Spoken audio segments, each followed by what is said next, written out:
Greetings everyone, I'm Mike Parsons and this is a quick overview of the unit status report. Had some questions on it, so I just want to give a quick review.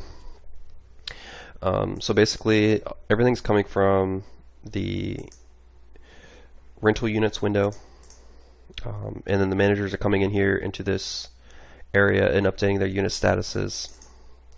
Every status has a start date and an end date, and then you have your four different statuses: inactive, down, make, ready, and ready. And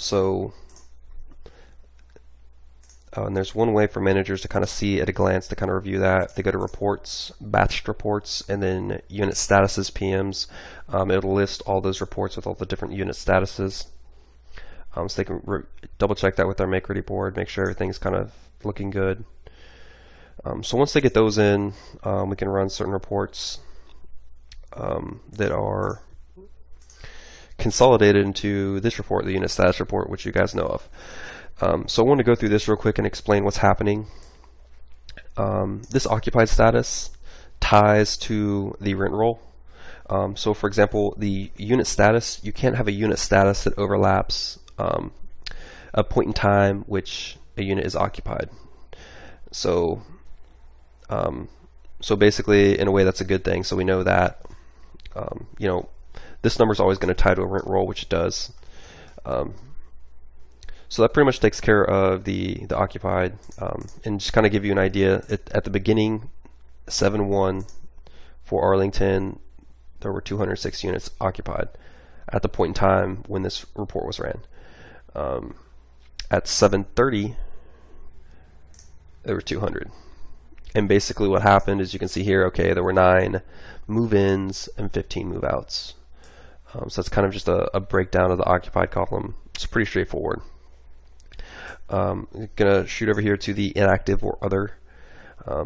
And typically we never had inactive units, but we do now at Boulder Crest. We have 122. And you can see that here, there were 0 at 7/1. There was an increase of 122.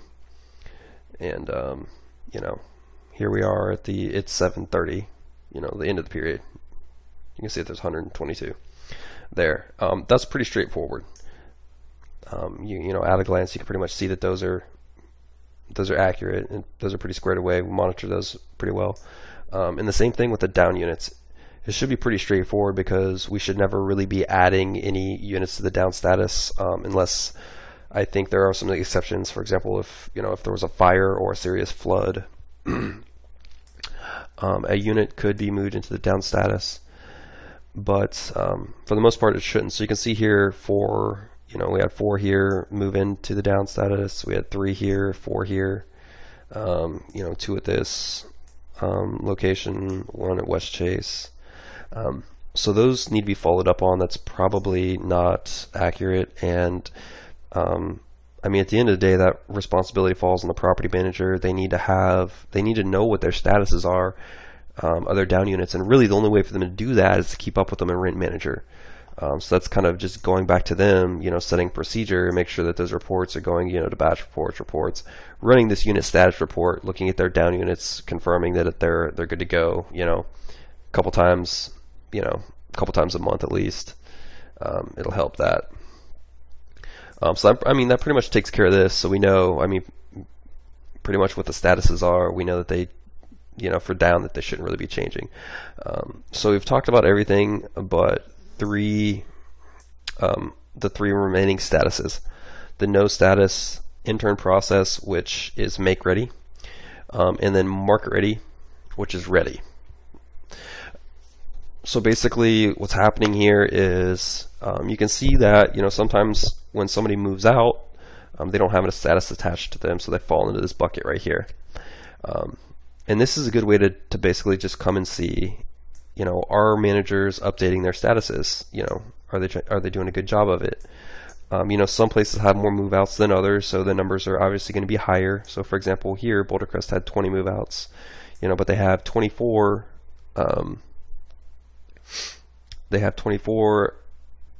units in no status, and you can see here that they've only really updated 3. So this has just been kind of growing for probably more than a month. So Why is that? You know, maybe somebody needs some training over there. There's a new manager. I don't know. Can't really tell from here.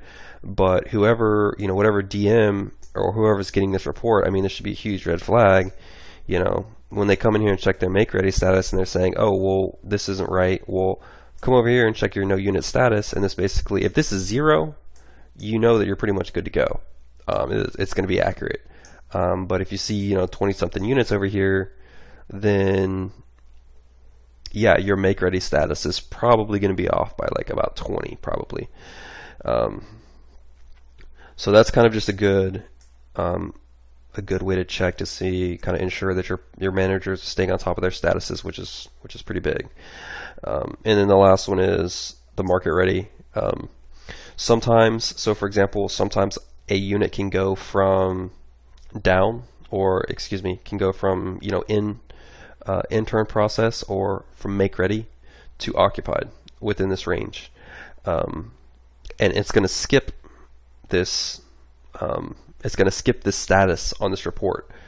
You know, you're going to see an increase, or excuse me, you're going to see a decrease over here, and you're going to see a increase in occupied. And that's basically just the way it is. This is a kind of at a both of these reports that these are pulling from are point in time reports. So unless we ran this every day, we wouldn't be able to see that happening. But you know that that's basically what happened by your move-ins here, your move-outs here.